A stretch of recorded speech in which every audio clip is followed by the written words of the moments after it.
పుష్ప3 నేను మీ హీరోని కోర్స్ ఒక సంవత్సరం షూట్ ఆల్మోస్ట్ 2 years కష్టపెట్టాను. 2 years అంటే 3 years తీసేసుకున్నా. ఒక వ్యక్తి లైఫ్లో 3 సంవత్సరాలు తీస్తానంటే మీరు మీ హీరోని అడగండి, నేను నా ఫ్రెండ్ అడుగుతా తర్వాత నా కోసం మళ్ళీ ఇంకో 3 years ఇవ్వగలే అవకాశం ఉందా అని. Then I will do.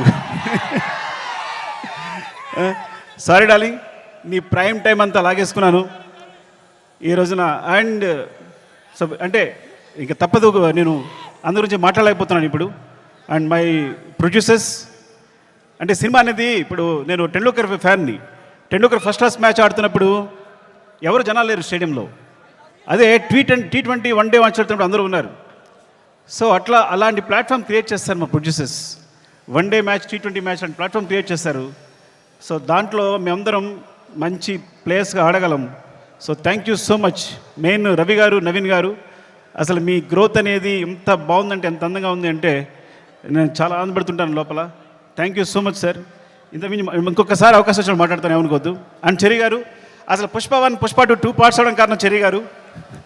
ఇది 2 parts వేసిన చెర్రీ గారు. సినిమా అయిన తర్వాత ఇన్ని రోజులు పట్టింది సినిమా, ఒకసారి చూడండి ఎంత లెంగ్త్ ఉంది అంటే 3 hours వచ్చిన లెంగ్త్ అంటే ఇది రిలీజ్ చేసేద్దామని అన్నారు. సో ఆ విధంగా పుష్ప1 రిలీజ్ చేస్తాం, అందువల్ల పుష్ప2 చేయాల్సి వచ్చింది. Thank you so much Cherry garu. And Deepali, hate and love relationship, రోజు మనం గొడవ పడతాం. అండ్ మీరు ప్రతిరోజు మీరు పడ్డ తప్పన సెట్లో. Thank you so much. And కుబా, మీరు దిల్ రుబా. ఈ వ్యక్తి మామూలు వ్యక్తి కాదు, ఈజ్ విజువల్ సార్. అంటే తన విజన్ అనేది వేరే. నేను తను లేకుండా ఒక్క ఫ్రేమ్ కూడా ఊహించలేను. Thank you so much Kuba. And Srivalli గురించి మాట్లాడాలి కంపల్సరీ. నేను ఎడిట్ చేస్తున్నప్పుడు, సినిమా చూసినప్పుడు తను క్లోజ్అప్ చూసి కూర్చుండిపోతున్నాను. తను వెనుకున్నా సరే అంత అంటే ఎంత ఫ్రీక్వెన్సీ మ్యాచ్ అయింది అంటే నేను ఎప్పుడు తన దగ్గర చెప్పక్కర్లేకపోయింది.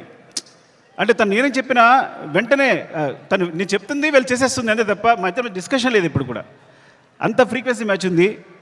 అంటే ఒక క్లోజ్అప్ని ఎప్పుడు నేను ఎన్నిసార్లు ఎంత వెనకాల తను హీరో మాట్లాడుతున్నా కూడా వెనకాల ఉంటూ ఎక్స్ప్రెషన్స్ ఉంటే కనుక నా అయ్యేట్ వెళ్ళిపోతుంది.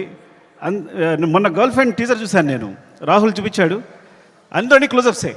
అరే నువ్వు భలే పట్టుకున్నావు ఈ పిల్లల్ని, ఎందుకంటే ఈ చాలా చాలా మంచి ఎక్స్ప్రెషన్స్ ఇవన్నీ కూడా. సో చాలా బాగుంది, గర్ల్ ఫ్రెండ్ టీజర్ చాలా బాగుంది. Thank you Srivalli. నేను ఇంకోసారి మాట్లాడతా సరిగా మాట్లాడిపోతే. Darling, love you. Desh Prasad, నేను నా జర్నీ ఎలా ఉంటుందంటే ఎవరైనా నా జీవితంలో వచ్చారంటే అది సాగుతూనే ఉంటుంది. సో అంటే నేను ప్రేమించే వాళ్ళతోనే ప్రేమతోనే వర్క్ చేయగలను. Darling, love you so much. నువ్వు క్లైమాక్స్ ఇచ్చిన బ్యాక్గ్రౌండ్ స్కోర్ ఈజ్ ఆసమ్. నిజంగా సినిమాని ఎక్కడికో తీసుకెళ్ళావు. Thank you so much darling. And Sreeleela, thank you Sreeleela. And అమ్మాయి అమేజింగ్ మూవ్స్. అండ్ నువ్వు ముద్దుగా తెలుగు మాట్లాడుతున్నావు. నువ్వు మెసేజ్ పెడితే అన్ని తెలుగులోనే ఉంటున్నాయి. ఈ కాలంలో ఒక అమ్మాయి తెలుగు మాట్లాడుతుంది ఇంత అందంగా అంటే. And god bless you. నువ్వు చాలా మంచి ఫ్యూచర్ ఉంది. Thank you so much. Dakshayani, కోపంగా ఉందా నీకు? ఏం లేదు కదా. ద్రాక్షాయిని చెప్తారు. Thank you so much for being part of this movie. ఇంకా అందరూ సునీల్ గారు అందరికీ చెప్పాలి. అండ్ రామా, మౌనిక, నిన్ను తగలగా నాకేం వేస్తావో తెలియదు, చివరికి మాత్రం అద్భుతం చేస్తావు. ముందు మాత్రం ఏం చెప్పాడు, సరిగా చెప్పాడు, అంటాడు. చివరికి సెట్ కంప్లీట్ అయ్యేసరికి మాత్రం మనం షాక్ అయిపోయి చూస్తూ ఉండాలి. అలా జరిగినప్పుడు నేను ముద్దు పెట్టుకుంటూ ఉంటాను తనని. అండ్ ఈ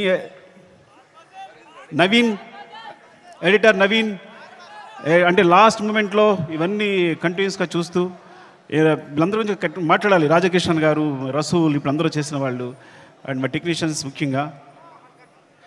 అండ్ కమల్ సార్, నేను చాలా కష్టపడ్డాను. టైం అయిపోయింది. ఓకే అందరూ టైం అయిపోయింది చెప్తున్నారు. మళ్ళీ ఇంకొకసారి మాట్లాడుతాను అందరి గురించి.